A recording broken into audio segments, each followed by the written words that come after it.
Hello! Many people are working very hard, but we still have very high euthanasia rates in animal shelters. We must use our public schools to provide animal welfare lessons and encourage students to educate their parents. Quotes I compiled from directors of government shelters and volunteer groups prove the urgency. Examples include on November 13th, Montgomery County Tennessee wrote, "We are at cat capacity right now." One day later, TV stations reported Nashville's animal control was nearly at capacity for dogs and overcapacity for cats.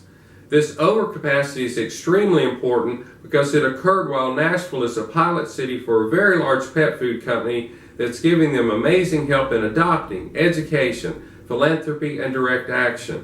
I spoke with Nashville's shelter director, and she said we need much more education and we need a culture shift so people stop thinking that surrendering pets to the shelters is a first resort. Petco contest investor Maddie's Fund wrote, "Culture shift required," in their lessons on life-saving public policy.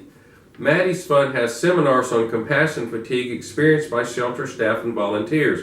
Maddie said, quote, "Unless people who work with animals learn how to keep themselves emotionally healthy, they'll be at high risk of depression, anxiety, physical illness, and even suicide."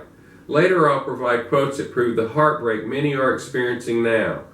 All the Petco contest investors have wonderful mission statements about saving homeless pets' lives, and everyone's going far above and beyond the call of duty to help. Contest investor Jackson Galaxy said the best dreams are big. Here's a dream we need to make reality. The overcapacity government shelters are funded by taxpayers, and so are public schools.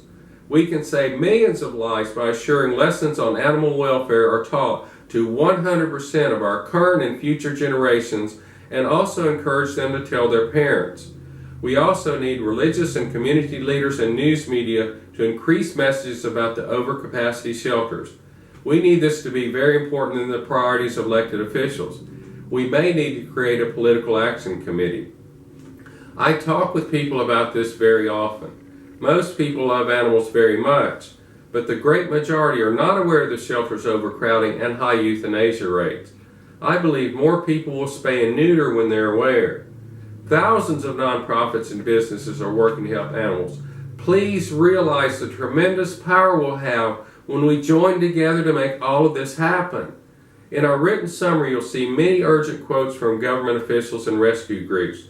Thank you to the Petco Innovation Contest investors for helping us save millions of lives.